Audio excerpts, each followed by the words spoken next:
کیا ہے اور نفس کی خاصیت کیا ہے، اس کے اوصاف کیا ہیں؟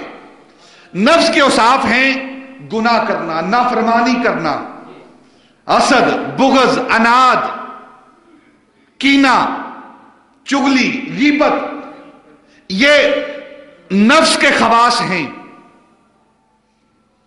یہ نفس کی خاصیتیں ہیں، یہ نفس کے اوصاف ہیں، یہ نفس کی عادات ہیں۔ تو جو روح آ کر بشریت کے اوصاف کے اندر، عادات کے اندر آ کر اپنی اصلیت کو بھول جاتی ہے، اس روح کو نفس کا نام دیا جاتا ہے۔ اور جو روح انسانی بدن کے اندر آ کر پھر بھی اپنے وطن کو یاد رکھتی ہے، گناہ نہیں کرتی، نیکی کرتی ہے، ظلم نہیں کرتی، عدل کرتی ہے، غیبت نہیں کرتی، چغلی نہیں کرتی، وہ ہر وقت اپنے اللہ کو یاد رکھتی ہے، اسے روح کہا جاتا ہے، کیونکہ اس کا تعلق عالم امر سے رہتا ہے۔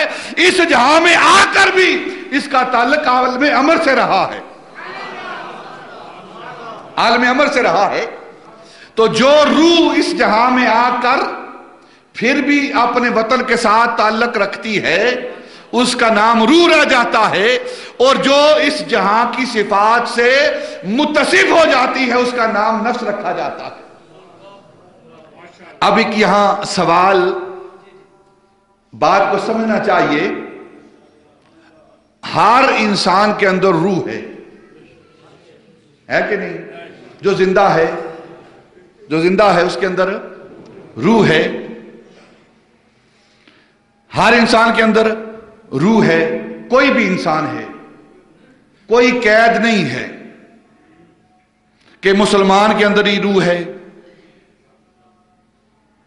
باقی کسی کے اندر روح نہیں ہے۔ جو بھی زندہ ہے اس کے اندر، کافر ہو، مشرک ہو،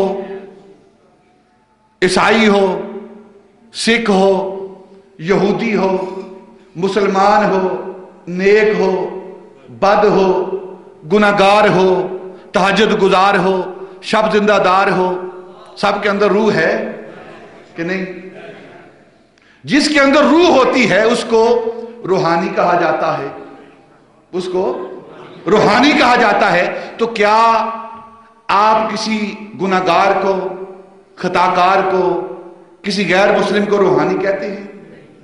روح تو اس کے اندر ہے۔ ایک مسئلہ سمجھانا چاہتا ہوں،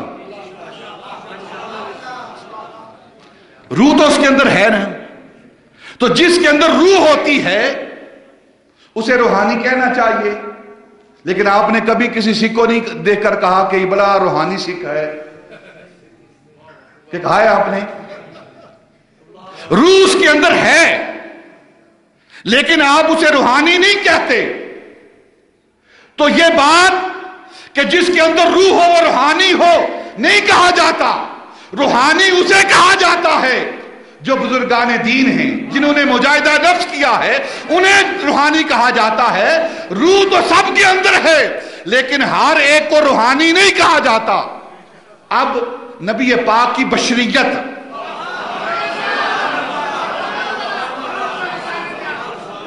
اس سکھ کو، اس عیسائی کو، اس گنہگار کو روحانی کیوں نہیں کہا جاتا؟ اس لیے روحانی نہیں کہا جاتا کہ اس کے اندر روح کی صفات نہیں، روح تو ہے لیکن روح کی صفات نہیں، خاصیتیں نہیں۔ اور نبی پاک صلی اللہ علیہ وسلم کو بشر بشر بشر کہنے والے ذرا اس بات پر غور کریں، ہم آپ کی بشریت کے منکر نہیں، آپ کے بشر ہونے کے منکر نہیں ہیں، آپ بشر ہیں، لیکن کیسے بشر ہیں؟ بشر تو ہیں لیکن آپ کے اندر بشریت کی عادات کوئی نہیں ہے۔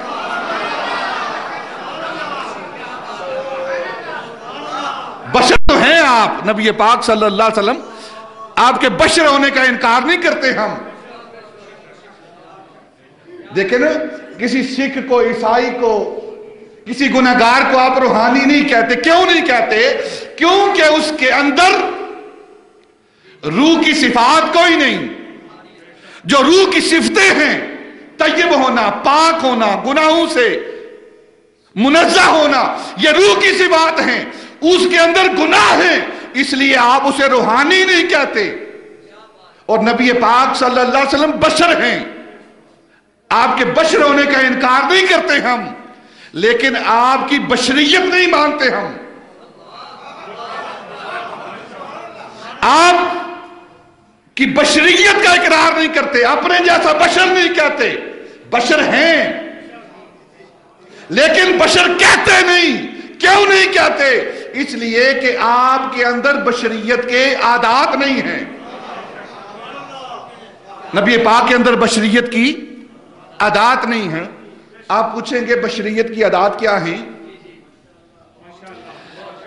بشریت کی عادتوں میں سے ایک عادت یہ ہے کہ جو بشر ہے نا، جو بشر ہے اس کی جسم سے، اس کے بشرہ سے پسینہ نکلتا ہے نا عادت. جب گرمی آتی ہے، یہ عادت بشری ہے، یہ عادت بشری ہے کہ جب بشر کو گرمی لگتی ہے، حدت پہنچتی ہے، حرارت پہنچتی ہے، تو اس کے جسم سے پسینہ نکلتا ہے. اور جب پسینہ نکلتا ہے تو اس کے پسینے میں بدبو ہوتی ہے، اس کے پسینے میں بدبو ہوتی ہے. تو نبی پاک صلی اللہ علیہ وسلم آپ بشر ہیں، آپ کے جسم اقدس سے بھی پسینہ نکلتا ہے، لیکن آپ کے پسینے سے بدبو نہیں، خوشبو آتی ہے.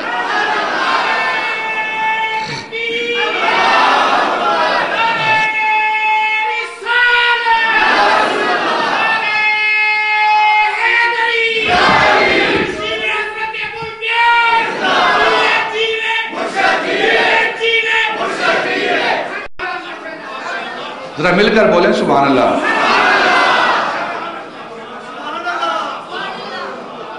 بشر ہیں آپ، ہم آپ کی بشریت کا انکار نہیں کرتے، بشر ہونے کا انکار نہیں کرتے. بشر ہیں لیکن بشریت کی عادات آپ کے اندر نہیں ہیں. اگر کسی کے اندر روحانیت کی عادات اور اوصاف نہ ہوں تو کوئی بھی صاحب عقل اسے روحانی نہیں کہتا.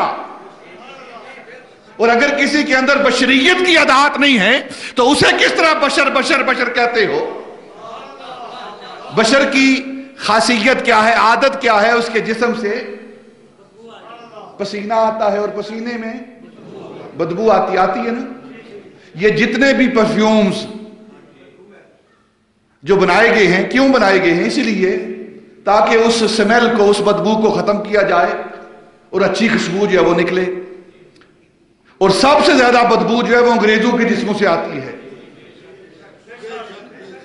اس لیے سب سے زیادہ جو پرفیومز ہیں وہی استعمال کرتے ہیں. بشریت کی دوسری خاصیت کیا ہے؟ جب پسینہ آتا ہے اسے بدبو آتی ہے، اور مکھی جو ہے یہ بدبو پر، غلاظت پر بیٹھتی ہے. گرمی آتی ہے، دیکھتے ہیں نا مکھیوں کے غول کے غول، جھنڈ کے جھنڈ جمع ہوتے ہیں اور بیٹھتے ہیں نا. کیوں بیٹھتے ہیں؟ یہ بشریت کی عادات ہیں. لیکن پیارے آقا تاجدار مدینہ صلی اللہ علیہ وسلم، حدیث پاک میں آتا ہے کہ نبی پاک صلی اللہ علیہ وسلم کے جسم پر مکھی نہیں بیٹھتی تھی، اور کبھی آپ کے جسم اقدس پر مکھی نہیں بیٹھی. اس لیے نہیں بیٹھی کہ آپ کے جسم کے اندر بشریت کی کوئی عادت ہے ہی نہیں ہے.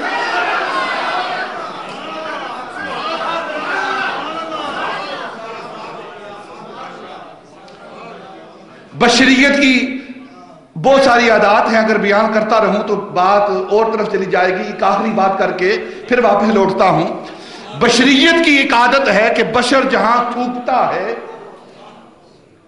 وہاں جراثیم پیدا ہوتے ہیں. یہی وجہ ہے آپ اسپتالوں میں جاتے لکھا ہوتا ہے تھوکنا منع ہے. لکھا ہوتا ہے نا. کیوں لکھا ہوتا ہے؟ اس لیے لکھا ہوتا ہے کہ یہ بشر ہیں، تھوکیں گے، ان کے تھوک سے جراثیم پیدا ہوں گے، بیماریاں جنم لیں گی، اور جو صحت مند لوگ ہیں وہ بھی بیمار ہوں گے. لہذا تھوکنا، اس سے بیماریاں جنم لیتی ہیں. لیکن مصطفیٰ تاجدار مدینہ صلی اللہ علیہ وسلم، آپ کا لعاب دہن،